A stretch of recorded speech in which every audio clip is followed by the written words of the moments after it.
Time for game night, getting you ready for Sacramento Kings basketball. He's got the bucket! Game night is presented by Power Business Technology, your locally owned and managed Toshiba copier dealer. Contact them at 844-POWER-BZ or visit them at powercopiers.com. Here's your host, Scott Marsh, alongside the high flyer, Henry Turner.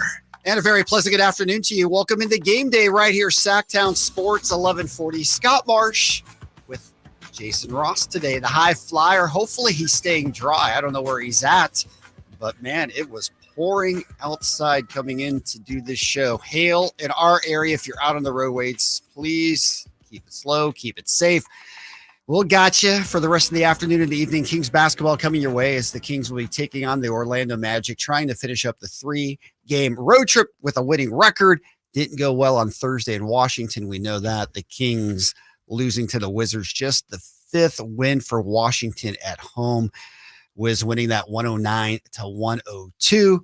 Jay Ross, you have your UCLA sweatshirt on. Yes. I know this is your favorite time of the year. No March Madness for the Bruins. On the women's side, they got a tough bracket. They do. LSU and Caitlin Clark. Yeah, that bracket's a whammy, but we'll see. But the women's tournament's going, the men's tournament's going. We got NBA. For hoops fans, this is ideal. This is absolutely awesome. And, it's interesting on the conversation before we took over. They were talking about the men's and women's tournament, how the men's tournament, the first 2 days are the best 2 days in all of college basketball. I agree, maybe in all of sports. We've seen the upsets. We know the parity in the men's game. But as we move forward, the women's game might be as interesting, if not more so this year. Yeah, this year there's more star power, right? Obviously with the women, the names, the teams coming back. It's really patterned the men's game from years ago where at one point, UCLA was the team that always won. And then they started to get more and more competitive teams. But also back in the day, people used to stick around in college for 3 and 4 years on the men's side. So you get to know names and people coming back. Well, now Angel Reese is back. Caitlin Clark is back. I mean, legends of college basketball on the women's side. South Carolina's undefeated. They're juggernauts. Gioriana Emma's in the tournament. Yeah. Stanford's in the tournament with Tara Vanderveer. Yeah, there's a lot of good players. But I think on the women's side, the first 2 days with, home games being at home sites, point spreads being like 50.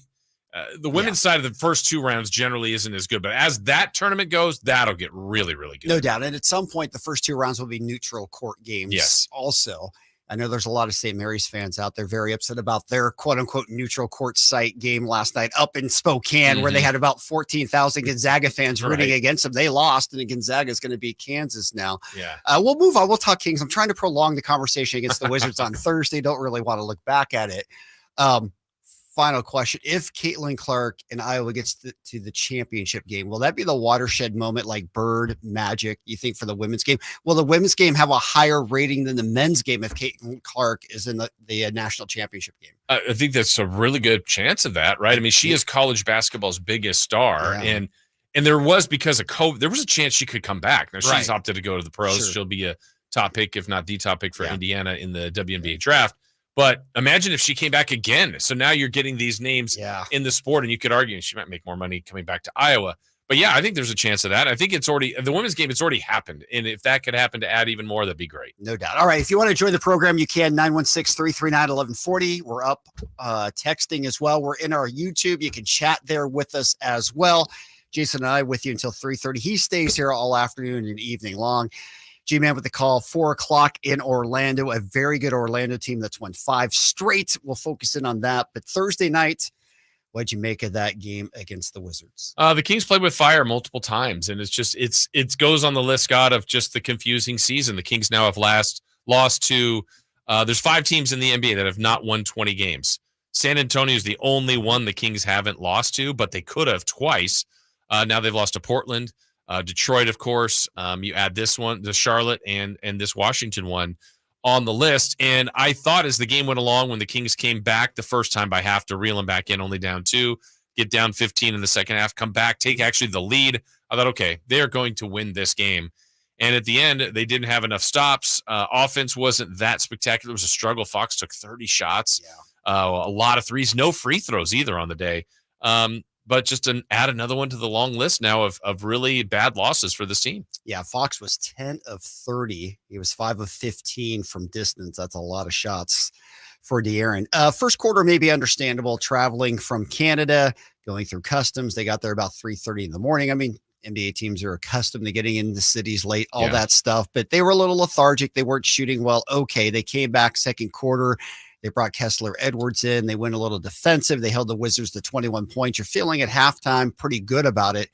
I can't really explain the third quarter, though. The Wizards are the worst third quarter team percentage-wise in the league, and they just came out and blitzed Sacramento. Yeah, and I don't get that either. Again, back to understanding this team. The worst defense, the worst third quarter team. You think the Kings could take advantage after getting all the momentum back. They had that 18-0 run in the second quarter.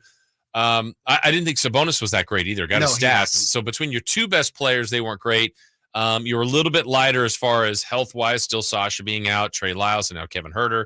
But, I mean, I don't have a good reason to lose to the Wizards. The Wizards only had 2 wins, Scott, going into that against teams above 500. Now the Kings become the third team they've defeated like that. No doubt. And obviously Sabonis had his 52nd double-double. He's going to try and tie Kevin Love tonight for the modern era consecutive record in a single season for double-doubles. But I think maybe the defining stat for Sabonis in terms of Kings wins and losses is turnovers. And he had 6 on Thursday. It feels like when he gets over that 5 mark, Kings are in big trouble. Yeah, and Rashawn Holmes, I thought, had a good game. He had good rebounds. Not a huge, offensive number game for Holmes, but he defended Sabonis well. 16 rebounds. Yeah, I mean, so he had his impact, and you got Kuzma going and just enough other guys. They hit enough threes, made enough plays, and Sacramento's going to – and it cost them. They went from 6th. Yeah. And on the night where everyone else won, I mean, they're 8th. I mean, it's really fragile. If everything goes well today, they could be back in 6th, but they're not. They're in 8th, and you want to stay out of the play-in if you can. Yeah, Kings are 40-29. They're a half game behind Dallas and Phoenix. Of course, the Mavs are here twice next week. That is going to be huge in terms of the determining whether the Kings are going to be a play-in or playoff team. Fourth quarter, by that point, they'd given Washington all the momentum, everything they wanted. And I thought the Wizards played a very good fourth quarter. They played hard. Yeah. And, look, a desperate team, sensing they can win. You left their confidence open. It was the complete opposite of what the Kings had done the night before in Toronto, where they took their spirit away, got the lead, just never let them in the game. And that's the exact way they needed to approach the game against the Wizards. Unfortunately, they didn't. I had target for a 2-1 road trip. Yep. They still can get there, but they're doing this in the most difficult way. No question. The roller coaster ride continues. But if they beat Orlando today, all's forgotten, I would say. I guess. I mean, it would be, because that was the goal, was to get to. And again, they could be back in 6th if everything went well tonight. And that would be a good win against a really good team who's hot, who's good at home. Had a thrilling double overtime, was it overtime or double overtime when they were here? Double overtime. So great game the last time.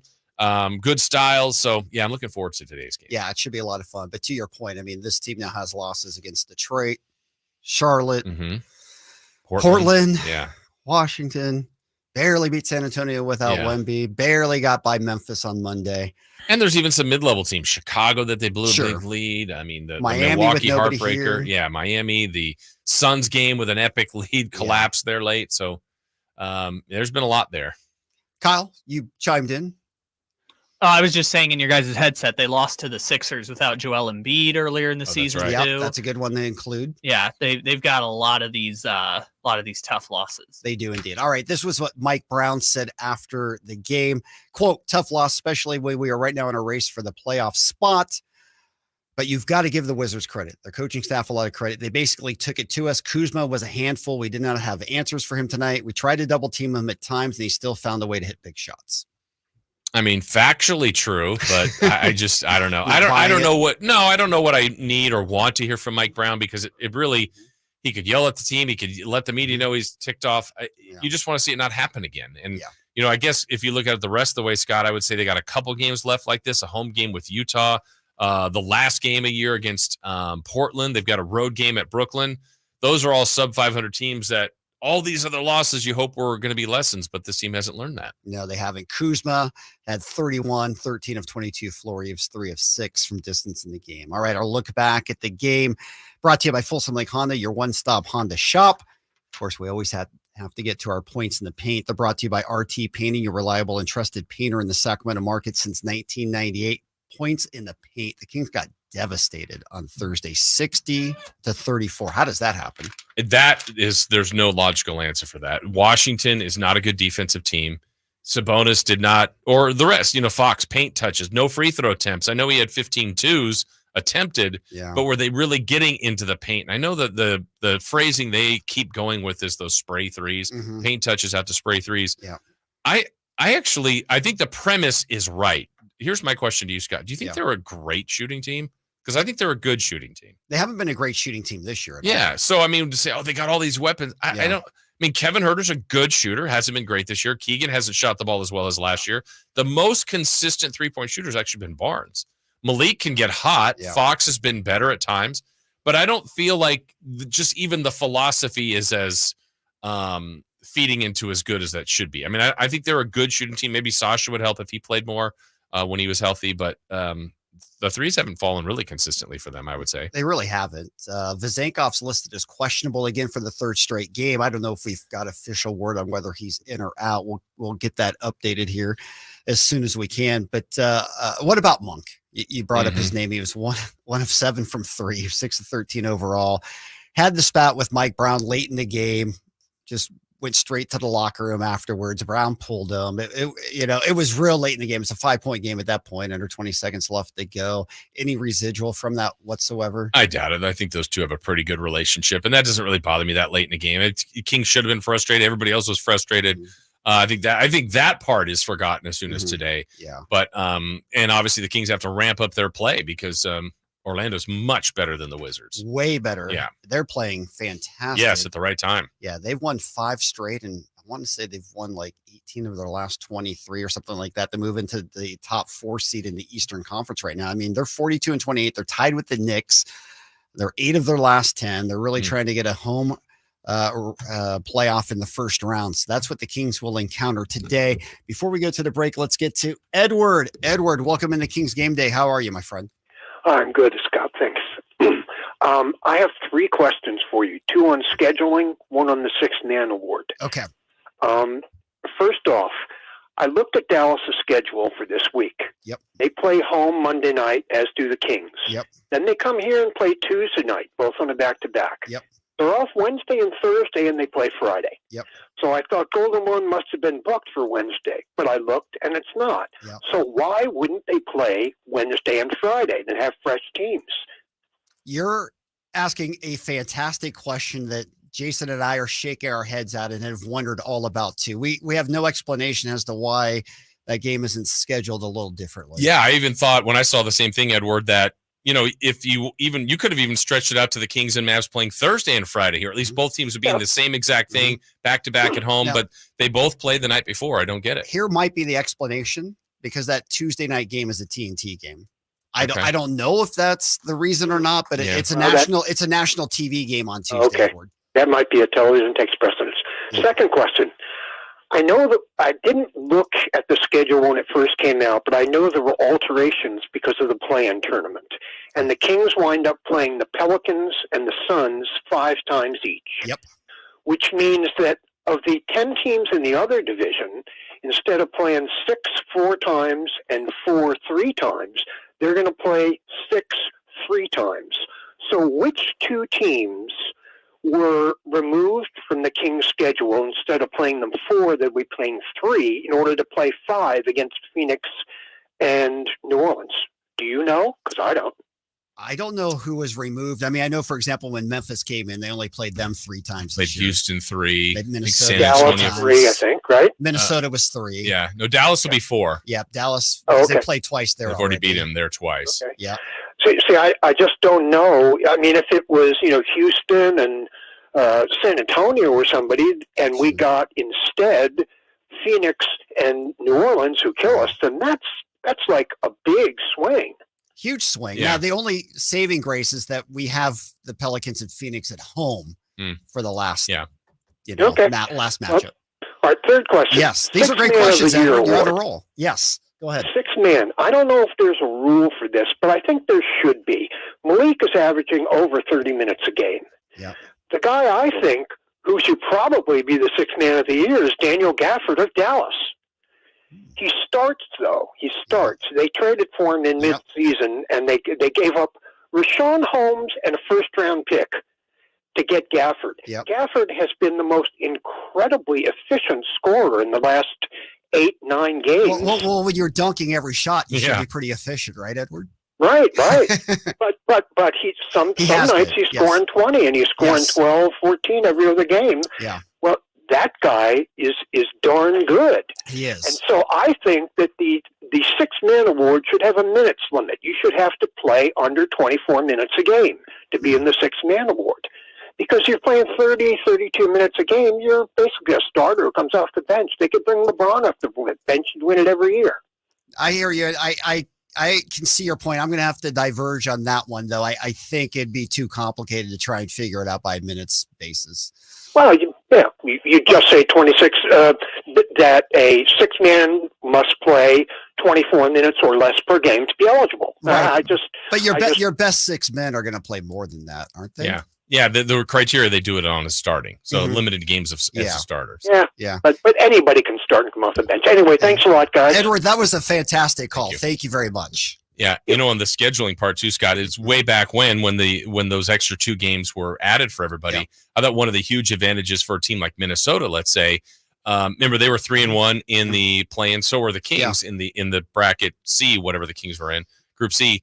Well, the Kings advanced. Minnesota didn't, had the best record in the league. The 2 games that were added to them, Spurs and Memphis. Right. So they had 2 of the worst teams at the time, walked away with 2 more wins. Kings have to go now play New Orleans to try to advance to Vegas, lose. They get added Phoenix. Like that was a much tougher draw. Now you wanted a chance to win the thing, but how did they choose that? I think it was who you had left scheduled to play, who you had on your schedule to play 3 times. They added 2 teams. Now the Kings basically played who did so the quarterfinal was Pelicans Kings, right, and then it was Suns and Lakers. Yes, and since the Suns lost, gotcha. The Kings, that's the matchup. They were all kind of paired that way. Yeah. Okay, that makes sense. Yeah, that's how it went. That they had to play the loser of that game. Yeah, otherwise it would have been the Lakers in extra right. time. Yeah, that makes total sense. All right, we got to take a break. We're late for it. If you want to join the program, again, 916-339-1140. We'll be talking during the break and our YouTube as well. You can log on there at Sacktown Sports 1140. It's Game Nights brought to you by National Garage Door. Call today for your basketball special, 916-638-4554. Game Night here, Sacktown Sports 1140. Hey, we're on YouTube. Hey, Kyle. Yeah. How are you? Pretty good. So I was trying to follow up on Edward's question about the scheduling and the games they got taken away. So of the teams that are non-division that they're going to play 3 times, there should be 5 of them, right? Because there were originally 6 that we were scheduled to play 3 times. Yeah, normally there's 4 every year, but the in-season tournament, I think, tweaked that a bit. Yeah. So because they took out the 2 extra games, there should have been 6, right? Okay. So so the 6 teams, I'm just kind of looking at here. No, it's Houston, San Antonio, Memphis so for Houston, sure. San Antonio, OKC, right? Memphis. We played them twice, play them they once. Play there, OKC 4 times. We do. Okay. So, Minnesota, right? Oh, Minnesota. Minnesota, Spurs, Rockets, Grizzlies. I'm sorry, not Grizzlies. Blazers. Blazers and Jazz. Yeah. Those were the ones that I had. Okay. And then they only subtracted one of those because Phoenix is a division team. So there were 5 teams possible. Got it. No, there were 6, Kyle. You had Memphis was right. Yeah, Memphis was only 3 times. We played them there Memphis twice. was 3. Yeah. Yeah, so Houston, San Antonio, Memphis, Minnesota, Blazers, and Jazz. And they got added 2 extra games with one being Phoenix, one being New Orleans. So if it weren't a play-in tournament season, they would have played 2 of those 6 teams 4 times, which, if I'm doing the math correct, I believe only 2 of those teams are playoff teams that we mentioned of the no, just one. The group, just one, because it's Minnesota. Spurs. No, you're right. It's Spurs, Rockets, Jazz, Grizzlies, and who was the one that we were forgetting? Blazers. Those are the teams that aren't in the play-in. Yeah. So they kind of got a tough draw schedule. We got host. Yeah. Sort of. Yeah. Yeah, I guess in those two games they have a harder strength of schedule relative to their peers. But the argument would be, would they lose one of those two games or both? That's true too. Yeah. And I'm curious how they would have drawn if they had not won their group in the in-season tournament, because I remember at the time we were talking about like how did the Timberwolves get the Spurs and the Pistons as their two games? I think it's because that's rotated every other year, so they probably had the two that were supposed to be played. Let's say it played normally. Yeah, that's what they took away. And then the added game against Phoenix, was that the one we lost up 22? No. Okay. Yeah. Which was the added game for Phoenix? Was that the one they lost? Or was it that week? Was it the week of? No, it was the week of. Okay. Yeah. No, they won that here. Okay. Yeah. Or no, they won that. It was a road game. Yeah, for sure. Because New Orleans was here. Yeah. So they went to Phoenix and won on December 8th. Yes. That was the first time they played. Then they beat Phoenix here. Then they lost the game where they blew the 22-point lead. And then February 13th, right before the All-Star break, they lost in Phoenix. Okay. Makes sense. So I guess that's how it all plays out, but that's right, because they have the both teams ended up playing 5. Yep. I'm sorry. Both teams, they played the Pelicans and the Spurs, the Pelicans and the Suns 5 times. Correct. And then 6 teams 3 times. And based on the draw, it seems like those teams are all not very good. Yeah, and if you figure the division teams, they all get 4 times besides the Suns, and they're all going to make the playoffs. Right. That's a pretty tough schedule. For sure. No doubt. I wonder what the draw would have been. I mean, it'd take too long to figure it out because we know the Kings schedule off the top of our mind, but I wonder what the other teams' schedule breakdowns were. Yeah. That's a good conversation to have. 990 or AmericanEnergyAir.com. Call 916-520-9990 now. Welcome back in the game day right here, Sacktown Sports 1140. Scott Marshall along with Jason Ross. The High Flyer is out today. Game day brought to you by Power Business Technology. Experience how the power of family can help your business office equipment needs today. Contact them at 844-POWER-BZ or go to powercopiers.com. Kings and Magic. That first game was a thriller here, no doubt about it. Kings winning in double overtime. It was another Malik Monk special. He went for 37 in that game. What is it about Malik Monk in overtime games? I don't know. He takes over. I mean, I think about players having great year. He's having a phenomenal year. I think he's the instant winner of that six-man Should of the year. Be. It's the one award that probably you could have given to the Kings they didn't get last year. It's the one award they probably will get this year. I think Sabonis will get all NBA. I do too. But I don't think there's anything else the Kings are going to get. No, can't even really make an argument for much, right? I mean, you could make a case for Fox for all NBA too. Oh, there's a chance. But I don't think right now he will. Right. I mean, you have to have a crazy finish. He's had a good year. Sure. I mean, but he's deserving. I just think there's probably more players that are more so. Yeah. I guess the one thing, and I haven't taken that close of a look at this, Scott, but like the other candidates, if somebody all of a sudden gets hurt and all of a sudden we're worried about that 65 games, that's something that could enter in. But at this point, I mean, especially with Embiid now removed from the big man, Sabonis should be a lock for that. Oh yeah, Sabonis will definitely be a lock. And today again, he's going for his 53rd consecutive double-double. He will tie Kevin Love for the modern record. And the modern record is defined when the ABA and NBA merged. In case you're curious about that, but yeah, it's been a remarkable, incredible year for Domantas Sabonis. Would you say in the history of the 39 years here, has he had the best singular season of a King? It'd be hard to argue against that. Because, I mean, the candidates would be any year for Mitch, probably C-Webb. I know Page had a pretty spectacular year, 1 year Fox and Sabonis, right? I don't know of any, or Cousins maybe had some good individual seasons, but. In terms from start to finish, the consistency of it, how could you argue it? Yeah. I think it's the one. You know, maybe C-Webb had I don't know, at moments better. 1 year he was pretty high up in the MVP race, but Sabonis was high last year, and he'll finish, I don't know, 5th or 6th this year. Yeah, no, I think that's a great point. I'd have a hard time arguing against that whatsoever. But hopefully he can continue with that. It's not just the double-doubles, it's the triple-doubles, of course. He's been absolutely amazing this year. For the Kings today in Orlando, as we mentioned, the Magic are playing much, much better right now. And Orlando's a team, when it's all said and done, do you think they're going to be able to hold on to a first-round home playoff series? I mean, they're battling with the Knicks right now for that 4 spot. Yeah, either way, I feel like that would be a fun series, like a 4 or 5, no matter which way, who gets home court. Are they pretty secure there? Can they get to 3? What is it? Cleveland at 3? No, Milwaukee at 3? Yeah, it's Milwaukee 2, Cleveland 3 right now. And then a cushion on 6, I think, with the rest of that group, Indiana. Because Philly fell, right? Philly was way up there. Philly's an 8 right now. They're tied with Miami, 38 and 32. You start to look at the play-in teams on each side. Technically, the Kings are in that play-in spot. But before that, before the other day when the play-ins were Dallas, Phoenix, the Lakers, and the Warriors, think about all that star power. And if Embiid comes back and Miami, let's say, drops down there, or Halliburton, I mean, there's some good teams that are going to be eliminated really before the playoffs even get here. No doubt. Right now, it would be Heat and 76ers, but Pacers are only 1 game up, holding onto the playoff position at 6 right now. And then Hawks and Bulls would be that other play. How about Western? Yeah, I know. Ho-hum. That one, that's the NIT. Agreed. But on the Western side of it, I mean, Houston's won 7 straight now. I know. Be careful, Warriors. Lost. They play in like a week, I think. That Warriors are going on a long road trip coming up. And they've got the weird makeup game because sadly what happened with the coach earlier this year. They got to come back for Dallas and then go back out on the road. Yeah, they got to make up that game against the Jazz. Brutal. Yeah. Yeah, so right now, Houston's 34 and 35. 7 straight, 9 of 10. Warriors 36 and 33. They've only won 4 of their last 10. Yeah. Better be careful, Warriors. Pretty interesting, no doubt. All right, back to the phone lines we go. Ashley, welcome into Game Day. How are you? I'm doing all right. How are you? Doing great. What's going on? So I just wanted to see your guys' thoughts. Looking at this, like the home road splits and the East-West splits for the team. Yep. I'm noticing some inconsistencies with many of our guys in terms of Keegan does a lot better at teams at home versus the road. Fox does better versus the West versus the East. How much merit would you put on that?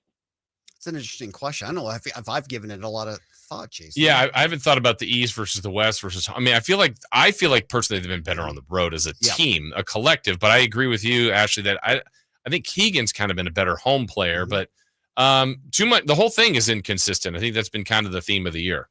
Well, the Kings are 20 and 13 at home, 20 and 16 on the road. Yeah, which would suggest, I mean, the home record's slightly better, but doesn't mean that they're a better home team. Yeah, because that's still an impressive road record. Yeah.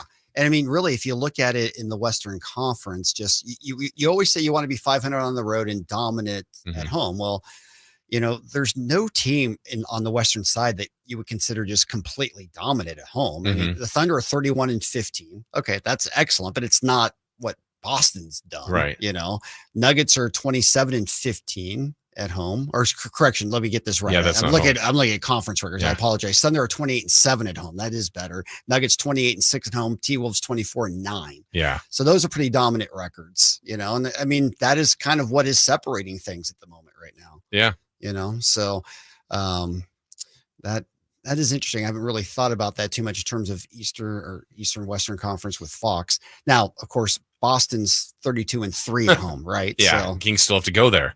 That's right. They still have to go to New York. Too. Yes. They've got another tough East Coast. That's why this up. trip, at least at the minimum, had to be 2-1. Yeah, no question.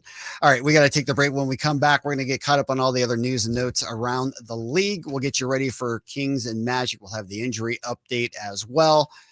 Game Day being brought to you by the Big Brothers and Big Sisters of Sacramento. If you have a heart of service, you want to do something good in our community, perhaps being a volunteer mentor is the way to go. There's a lot of kids who need an outside mentor in their life. Big Brothers Big Sisters provides that. For more information, call 916-646-9300 or visit bbbs-sac.org to learn all about it. More of Game Day right here, Sacktown Sports 1140.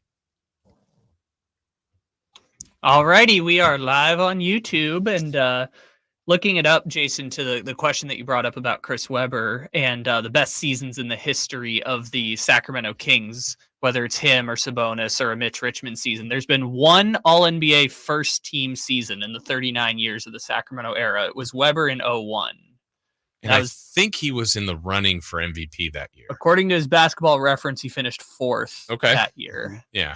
So, which I think 2001 would have been the year that I think Iverson won MVP. So, I mean, that's top of the league good. I think they That was the year. Is that was the year 01-02 or 2000? 2001. So the year before the 02 conference finals run, which that year he made second team All NBA. There's a bunch of second team All NBAs. Mitch has 2 or 3. Weber has 3. Well, at that time too, Kyle, the crazy part, Scott, you remember this for the West forwards at the time. So it was like Garnett, Duncan, Weber, and Nowitzki. Like, I mean, they were kind of shifting around who was winning first and second teams. Yeah, that is funny that they still went by position back then. Yeah. And so you had a true first team All NBA power forward. Let me see if I can And Malone, actually. Malone's still around. I can't forget. I mean, so you have Karl Malone, Weber, Duncan, Garnett, Malone was Nowitzki. on the tail end of it. Yeah. I just looked up the 01 MVP award voting. So went Iverson first, Tim Duncan second, Shaq third, Chris Webber fourth, which means that even though Duncan finished higher than Webber on the MVP, Webber still got the first team All NBA spot over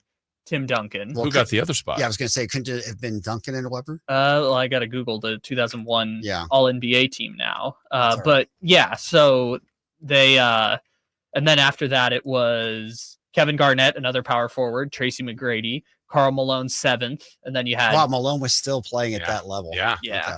And you're grasping for straws in 7th, but but I mean, think of that. Talk about the golden era power forwards. Exactly. I mean, I don't even know what the East. What did the East have to offer back then? But somebody obviously pretty good. Your All NBA teams. All right, let's see if we can find Galugliata. Googs. The other thing, just of note, we'll talk about it later, I assume, but Sasha has officially been ruled out. He has. That's interesting. Because we thought pretty for sure he was going to play on this trip, right? Especially the first game. Then it was like, okay, second out of back-to-back, he'll play in Orlando. But, All right, I have the 2000-2001 All NBA team. So first team was Allen Iverson, Jason Kidd, Chris Webber, Tim Duncan, Shaquille O'Neal. Okay. So they did do by forwards. Who was second? Second team, Tracy McGrady, Kobe Bryant, Vince Carter, Kevin Garnett, and Dikembe Mutombo. So Vince got a forward spot? Yeah, Vince got a forward spot. And then third team, Malone, Dirk, David Robinson, Ray Allen, Gary Payton. Wow. So someone got snubbed. I know we're forgetting who it is, but we got 15 seconds. All right. There, it's inside to Sabonis, a two-hand rip, a brilliant pass from De'Aaron Fox. KHTKAM Sacramento, KYMX HD2 Sacramento. Sacktown Sports. Welcome back in the game day right here, Sacktown Sports 1140. Scott Marsh along with Jason Ross, high flyer out today. He'll be back on Monday.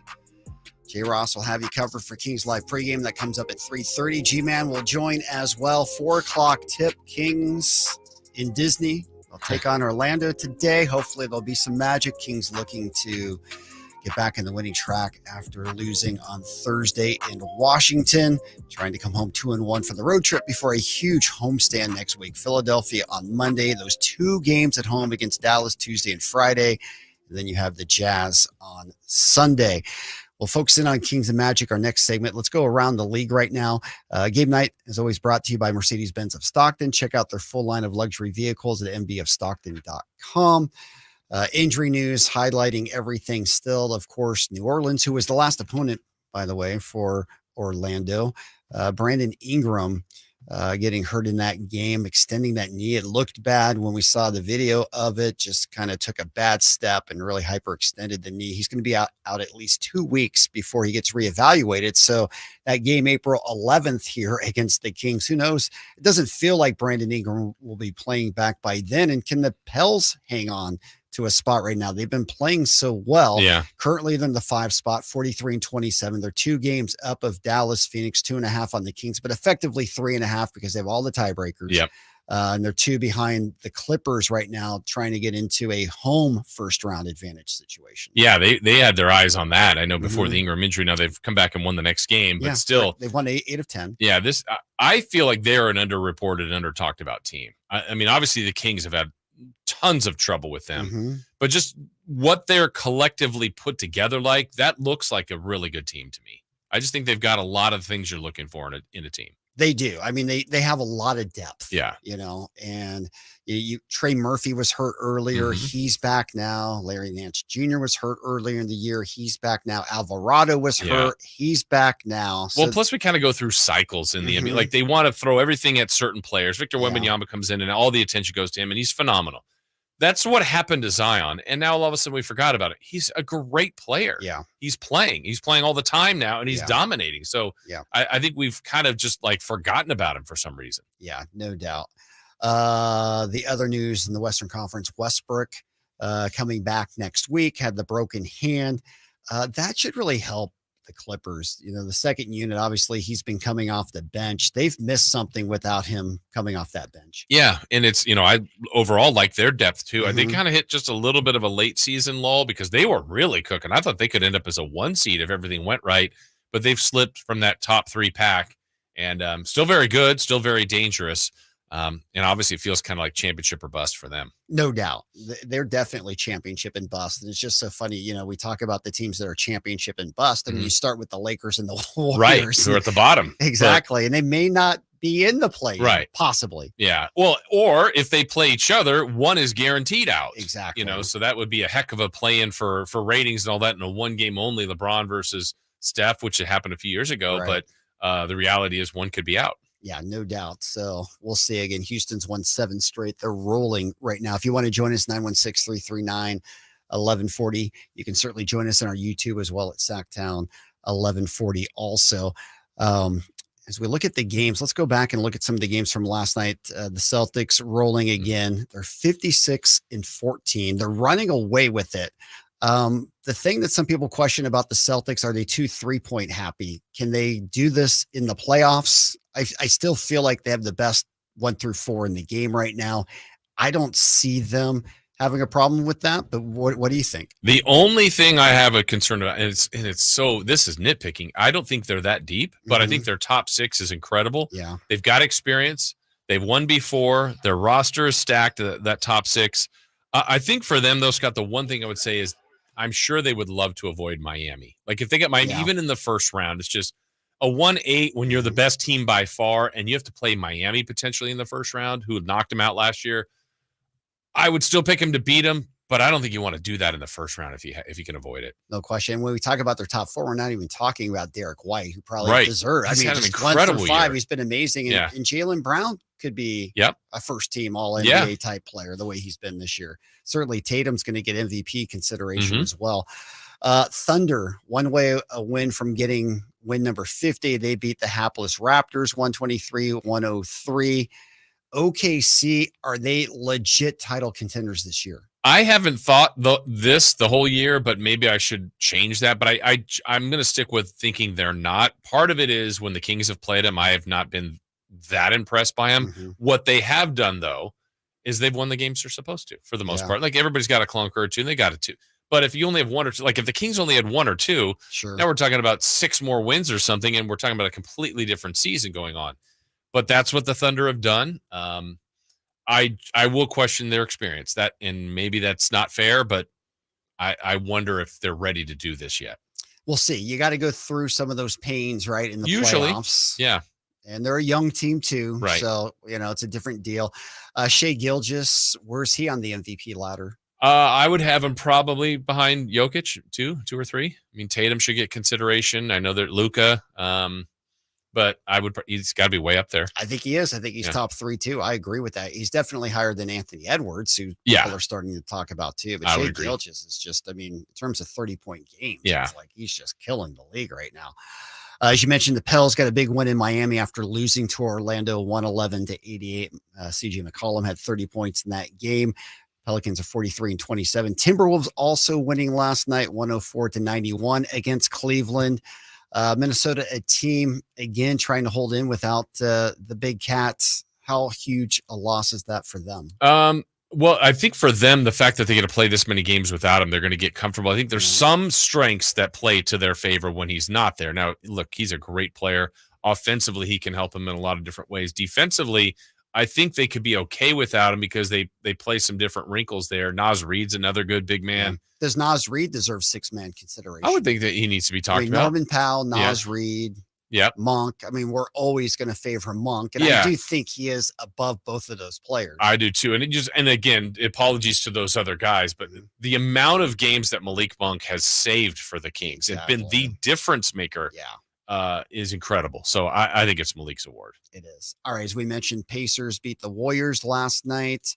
Warriors 36-33. The Warriors, who were terrible on the road last year, have been terrible at home this year. They're under 500 at home right now, 18-19. Yeah, and I was mentioning earlier to you, Scott, what they've got coming up. So that was at home yesterday. Here's where the Warriors schedule. They go to Minnesota, Miami, Orlando, Hornets, Spurs. Then they have to come home for the one makeup game with the Mavericks, and they go right back out on the road, the Rockets and the Mavericks again. So, I mean, that's gauntlet there before a few more games ended is pretty tough for them. How many wins do you think they have to get to hold off Houston? I haven't looked at Houston's all the way. So the Warriors are at 30 what? The Warriors are 36-33, and Houston is one game below 500. They're 34-35. Man, and those two teams play in Houston on April 4th. Warriors are going to need to get close to about 41, 42, I would think. At least. It feels like it, the way Houston's playing. And are you amazed that Houston's, I mean, they're streaking without Sengun? It felt like when Sengun got hurt here. Yeah. I mean, we were talking about a potential playoff push. We weren't really that serious about it. And then we just wrote it off. Yeah. After that. I thought they were done. Here. Yeah. And they played smaller, but it's where Sengun was having an awesome year, too. He was. Yeah. You know, maybe they play a little quicker without him. Could be. You know? Yeah. I don't know. I mean, Thompson and Green are legit players. Yes. And then they've got Van Vliet and Burks in the backcourt. And the experience of those guys. Yeah. For sure. Clippers beat the Blazers last night, and the Lakers beat the 76ers, who continue to slide. Of course, Philly will be here on Monday night. All right. Other games in the league today. You've got the exciting Hornets and Hawks matchup there. You got the Raptors and the Wizards. Celtics on the road in Chicago, Jazz and Rockets. So Houston has a chance to get to 500. Suns in San Antonio.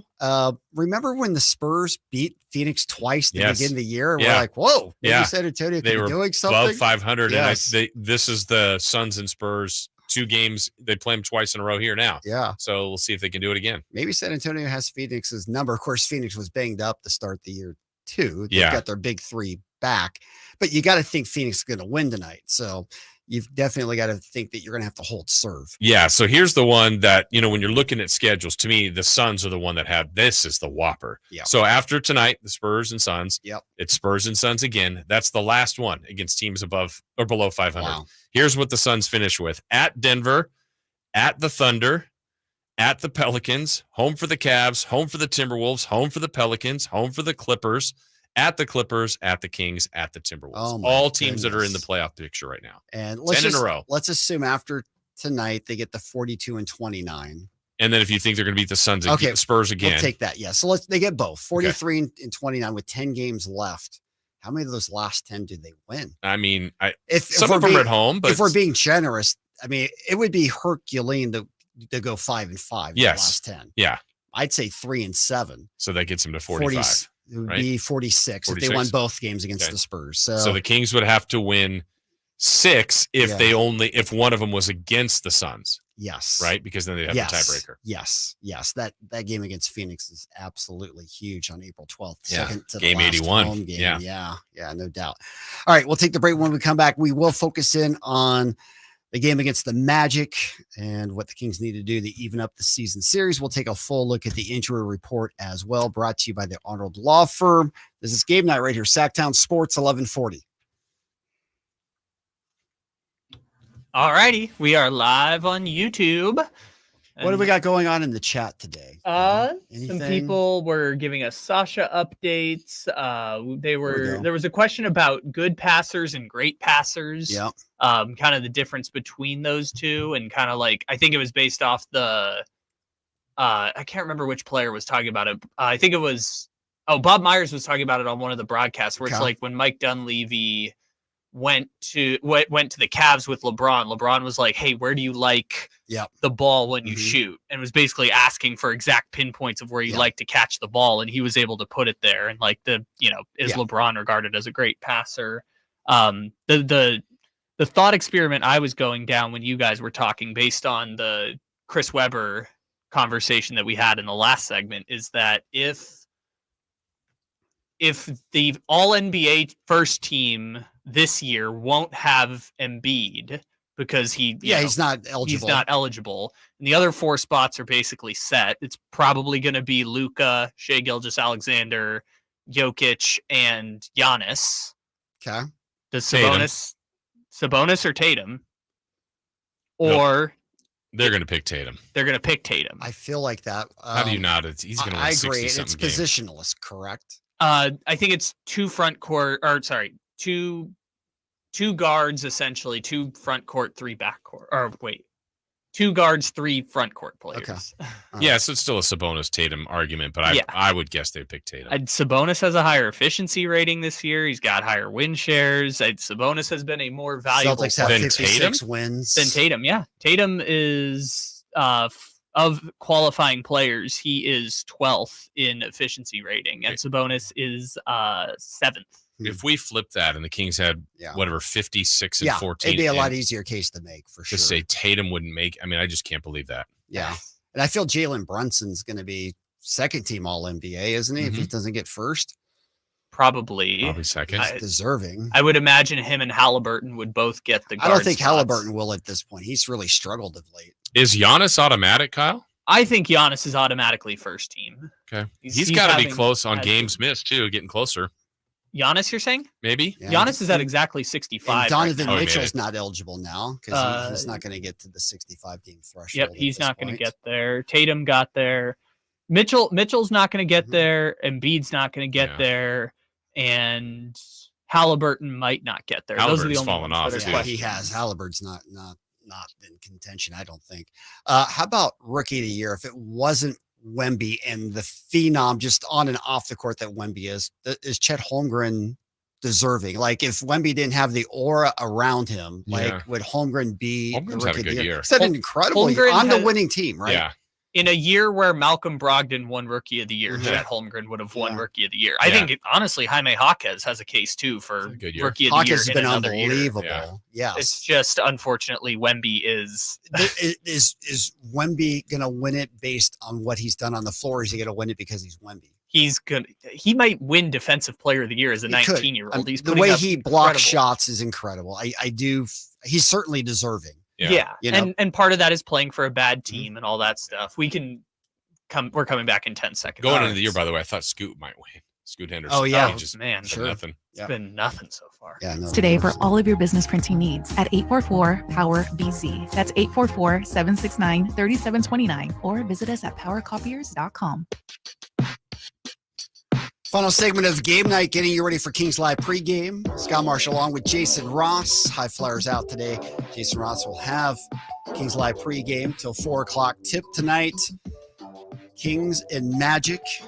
Sacramento winning here in double overtime last time. That was one of the great games of the year. There's been a lot of great games. There has been. There's been so many fun games, and that was a really fun game. Paulo Banchero, boy, can he play? He had 43 in the loss. Kings will have to find a way to deal with him. Just going back to our Sacktown chat room on YouTube, Manny, who's in there all the time, we appreciate you chatting with us. He asked us, Jay, who's the most fun player you guys like watching on the current roster? I mean, I feel like I have an obvious answer, but I'm curious if you have the same or not. It's Monk or Fox. Yeah, right. Yeah, it's Monk. It's got to be Monk, right? I mean, who's more fun to watch in terms of just personality, last second shots, all that? I mean, Fox is great too, but Monk to me is the heart and soul. Yeah, part of me too, and I don't know if you feel this way. I feel a little bit like, and I guess I have to be careful. I feel like Fox is saving himself a little bit, just a little. Not like, hey, I'm accusing him of not playing hard. That's not what I mean. But I feel like he's got another gear. He definitely has another gear. We saw it in the playoff. Like, I think he attacks some now, not as much as he used to. And I don't know. I'm hoping that if they get into the postseason, that it's like, oh, there he is. Yeah. That's the guy. Because I think on the big stage, Malik too, but Fox is incredible on the big stage. Oh, there's no doubt about that. Teams definitely are, pulling up with the recipe of bottleneck in the lane, force Sabonis in the turnovers. Don't let Fox get down inside. Right. And that was kind of a game against Washington too, right? Yeah. A little bit. Pack the paint. With the 6 turnovers for Sabonis, Fox poor shooting percentage. So that's something that probably the Kings are going to have to find a workaround for as well. All right, let's get to our injury report for tonight. It's brought to you by the Arnold Law Firm, providing justice for you since 1975. If you're injured, call the Arnold Law Firm at 916-777-7777. We have learned that Sasha Vezenkov is out again for the Kings. He was listed as questionable, 3rd straight game, will not play on this road trip.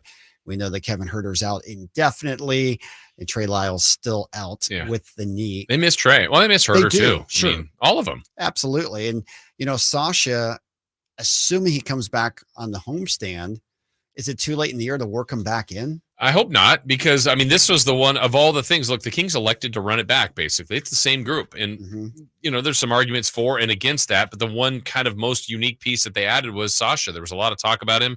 EuroLeague MVP. This is going to be a difference maker. Well, he hasn't been. In fairness, he hasn't been healthy here at the back end. And I think maybe he hasn't played as much, probably because of some defensive slippage. But as a floor spacer and a shooter, you could see where he could help. But he better get warm and comfortable soon, because I think he could really help this team with more shooting. I definitely agree with that.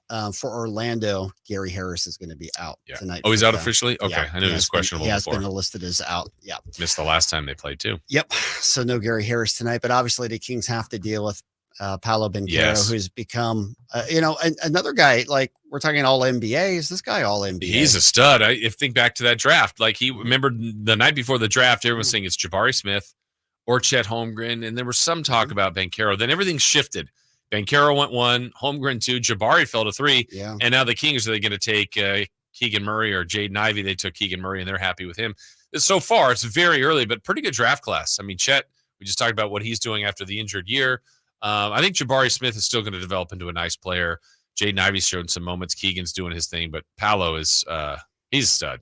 He's a true stud. He's been awesome. 22.5 points, 7 rebounds, over 5 assists, 47% from the field, 37% from 3. He's over 40% in the last 10 games. I remember seeing him first in Summer League in Vegas, kind of down there on the court before the game. Wow, I was standing next to Bobby Jackson, who was an assistant at the time. He's like, wow, I didn't realize he was that big. I mean, he's big. He's a big man. Not only, I'm not talking about height, he's just put together, comes in. I mean, he's got the NBA body, but he's got a lot of skill. He didn't really have a great jump shot in college, but it's developing. Triple doubles a couple times this year, so he's a stud. He is. Orlando's won 5 straight, 10 of 12. And, of course, they've got more than just Paulo. The Wagner brothers. Franz is playing great, nearly 20 points a game, over 5 rebounds as well. Jalen Suggs has been playing well. This is a team that shoots it well from 3-point range. Cole Anthony off the bench. Wendell Carter in the middle. They've got a lot to contend with. Yeah, I think the last time not only was Gary Harris out, I remember Wendell Carter came off the bench. I think he's starting now. So it's not a team you see a lot. Probably what people think in the East. Like, I don't know much about the Sacramento Kings. We don't get to see Orlando much, but when you have watched them now, they're good. They're putting it together, and feels like this is just the start for the Magic. I was going to ask you that, because we talk about OKC being in our conference. Is Orlando the OKC of the East? Yeah, it might be. That might be a good comp. I mean, I think OKC may be in a better overall position because of all the draft assets they've got coming up. But Orlando, Scott's the team that's been rumored that's going to have a ton of money. Wouldn't be surprised if they offered a big contract to someone like Malik Monk. Well, I was just going to say, he's in the rumor mill. That's one possible position for Monk to land if he doesn't stay in Sacramento. I was going to ask you about the whole thing with Monk too. I'm glad you brought it up. Can the Kings find a way to keep him next year? What they can offer him $17.4 million. They're capped Something out like at that, right? Yep. Is Monk going to get more than 17.4 next year? I believe so. I mean, sometimes you look at contracts. Who was it this year? Bruce Brown coming off a championship, and they got 22. And I think of Monk, especially if you're going to win the 6th man of the year, you've been good. He was good as a Laker. It kind of fizzled a little bit with Charlotte. Nobody quite figured it out, but he revived his career somewhat with the Lakers. Been good here the last 2 years. And if people have money, a lot of times you can't help them. The market's up, and he's going to get paid. So I think you look at Philly, you look at San Antonio, and you look at Orlando as teams. That's a scary thought. It is. Let's push that the next year. Exactly. I want to think about that right now. Hopefully Monk will have a big game today. He didn't have his best game in Washington. Hopefully the Kings can turn this around. Things you're looking for today.